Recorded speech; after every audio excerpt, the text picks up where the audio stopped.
Hello everyone दोस्तों, क्या हाल चाल आप लोगों का। तो आज है हमारा 1000 वीडियोस की सीरीज का 116 नंबर का वीडियो। सो फ्रेंड्स, आज का जो हमारा क्वेश्चन है वो होने वाला है solve y plus root of x square plus y square d x minus x d y is equal to 0, जहां पे हमें गिवन है y of 1 is equal to 0।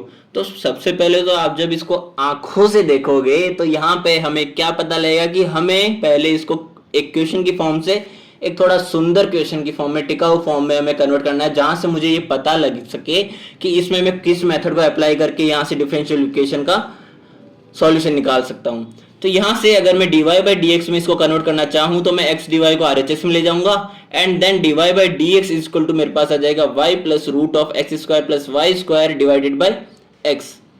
अब अगर थोड़ी सी आप आंखें और खोलोगे ना तो आपको नजर आएगा कि यहां से आप क्या लिख सकते हो, y अपॉन में x, इसको इंडिविजुअली क्या कर लिया, डिनोमिनेटर को इंडिविजुअली सेपरेट कर लिया। तो y अपॉन में x प्लस में जब आप x को रूट के अंदर लेके जाओगे तो क्या आएगा, एक्स स्क्वायर आएगा, क्योंकि एक्स स्क्वायर जब बाहर आएगा तभी x आ सकता है। इट मीन्स हमें अंदर भी वहीं लेके जाना है जिसको बाहर लेने पे वहीं हमें मिल सके वापस। तो हमारे पास x square divided by x square plus में वाई स्क्वायर अपॉन में एक्स स्क्वायर आ जाएगा, जहां से एक्स स्क्वायर कैंसिल आउट हो जाएगा एंड वाई अपॉन में एक्स का होल स्क्वायर हम इसको लिख सकते हैं। तो यहां से मेरे पास एक ऐसी डिफरेंशियल इक्वेशन मिली है जहां पे मेरे पास ओनली वाई अपॉन में एक्स के फॉर्म में कोफिशिएंट, ये मेरे पास वेरिएबल्स है। तो मैं क्या कह सकता हूं कि जब भी हमारे पास में जो वेरिएबल्स है वो y अपॉन में x की फॉर्म में कन्वर्ट हो जाए तो मैं क्या कहूंगा कि ये हमारे पास homogeneous differential equation method apply करने के लायक बन चुकी है। अब आपने ये कैसे डिफाइन किया कि ये homogeneous differential equation method apply कर सकते हो, क्योंकि यहाँ पे हमारे पास होमोजीनियस इक्वेशन बन चुकी है। तो मैं क्या कहूंगा कि होमोजीनियस इक्वेशन बन गई है। ये हमें कैसे पता लगेगा कि हमारे पास जो हमारा फंक्शन है f ऑफ एक्स वाई, इसमें x की जगह पे अगर आप tx को रिप्लेस कर दें एंड y की जगह पे आप ty को रिप्लेस कर दें and after solving this equation आपके पास में t to the power n and f of x y में ही कन्वर्ट हो जाती है वो। तो मैं क्या कहूंगा कि हमारे पास में यहां से nth ऑर्डर की होमोजीनियस इक्वेशन मिलेगी अगर ऐसा हो जाता है तो। सो मैंने जो आपको बात बताई उसको अगर मैं प्रैक्टिकल करके बताऊं तो मैंने क्या कहा कि हमारे पास f ऑफ एक्स वाई यहाँ पे क्या है, y अपॉन में x प्लस में रूट ऑफ 1 प्लस में y अपॉन x का होल स्क्वायर। सो यहाँ से मुझे y की जगह पे ty रिप्लेस करना है एंड x की जगह पे tx रिप्लेस करना है। तो देखो यहाँ से भी t से t कैंसिल आउट हो जाएगा एंड यहाँ से भी t से t कैंसिल आउट हो जाएगा। तो मेरे पास फाइनली ये f ऑफ एक्स वाई में कन्वर्ट हो गया, जहां से मैं कह सकता हूँ कि t टू द पावर 0 है ये। तो t टू द पावर 0 का मतलब क्या है, ये हमारे होमोजीनियस इक्वेशन है 0th ऑर्डर की।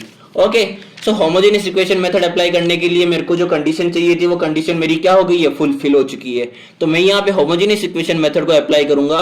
पर होमोजेनियस इक्वेशन मेथड हम अप्लाई कैसे करते हैं कि हमारे पास में y अपॉन में x जो है उसकी जगह पे रिप्लेस करना है v को, यानी कि यहाँ पे y is equal to vx में बोल सकता हूँ।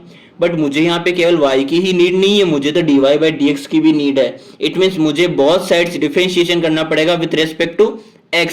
सो यहाँ पे मेरे पास आ जाएगा dy बाई dx, और इसका जब मैं करूंगा तो मेरे पास में v को जब मैं एज ए कांस्टेंट ट्रीट करूंगा तो x का x के रेस्पेक्ट में 1 हो जाएगा एंड जब मैं x को एज ए कांस्टेंट ट्रीट करूंगा तो v का मेरे पास x के रेस्पेक्ट में dv बाई dx हो जाएगा। तो यहां से मैं क्या कह सकता हूं कि dy बाई dx की वैल्यू जो हो जाएगी वो हो जाएगी v प्लस में x dv बाई dx, जहां से ये तो मैंने कर दिया कन्वर्ट, बट यहाँ पे ये वाली वैल्यू भी हमें रखनी पड़ेगी। तो y अपॉन में x की जगह पे क्या रखना है, v रखना है। सो यहाँ पे मैंने v रखा, अगेन यहाँ पे v रखा तो v स्क्वायर हो गया।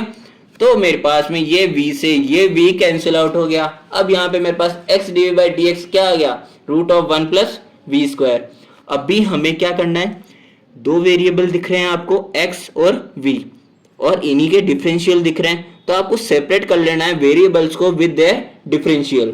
सो यहां से मेरे पास मिल जाएगा integration of dv by root of 1 plus v square and dx upon में x, क्योंकि हमें v एंड x की वैल्यूज चाहिए तो मुझे बहुत साइड्स इंटीग्रेशन करना पड़ेगा।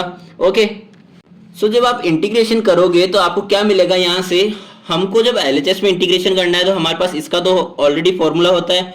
फॉर्मूला क्या होता है कि हमारे पास में dx अपॉन में root of x square plus 1 अगर है तो log of x plus root of x square plus 1 in mod plus में c हो जाएगा मेरे पास। तो इसको भी मैं इसी तरह से लिख सकता हूं, पर हमें x की जगह पे ओनली v को रिप्लेस करना है।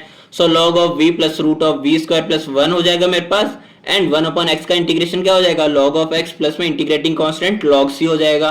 ओके, तो यहाँ से अब मुझे क्या करना है कि जो v की हमने वैल्यू कंसिडर की थी वही v की वैल्यू इसको लौटा देनी है। तो मैं v की जगह रखूंगा y अपॉन में x, तो यहाँ से मैंने y अपॉन x रखा and root of y upon में x का होल स्क्वायर प्लस में 1 is equal to log x plus में लॉग c हो गया। तो अब देखिए, अब यहाँ से जब इसका LHS, इसका जो LCM है वो लेंगे तो मेरे पास में आ जाएगा y plus root of x square plus y square आ जाएगा, डिवाइड में मेरे पास पूरा x रहेगा जिसको मैं लॉगरिदम की जो सब्ट्रैक्शन की प्रॉपर्टी है उसको यूज में लेके क्या लिख सकता हूँ कि लॉग ऑफ हमारे पास में बेस ई एक्स अपॉन में वाई होता है, तो हम क्या लिख सकते हैं log base e x minus log base e y. तो यहाँ से मैंने ये इसको इस फॉर्म में कन्वर्ट कर दिया, जहां से मैं क्या कह सकता हूँ कि ये log x मेरा RHS में जाके 2 log x हो जाएगा एंड हमारी जो पावर की प्रॉपर्टी है लॉगरिदम की वो हमारी ये 2 को इसके पावर में ले जाएगी, तो मेरे पास में log ऑफ एक्स स्क्वायर हो गया एंड अगेन यहाँ से log of x square and log of c को हम लिख सकते हैं log of c x square.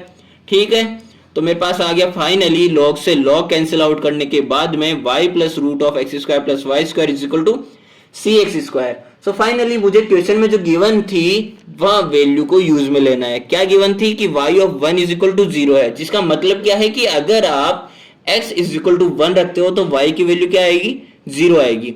It means मुझे x की वैल्यू 1 रखनी है एंड y की वैल्यू 0 रखनी है, ये जानने के लिए कि यहाँ से c की वैल्यू क्या मुझे मिल सकती है। तो यहाँ पे मेरे पास c इज इक्वल टू 1 आ जाएगा जब आप रखेंगे तो। अब ये 1 जो है ये मैंने इस इक्वेशन में रखा तो मेरे पास में finally y plus root of x square plus y square आ गया एक्स स्क्वायर। तो ये था हमारा आज का सॉल्यूशन। मिलते हैं हमारे नेक्स्ट वीडियो में।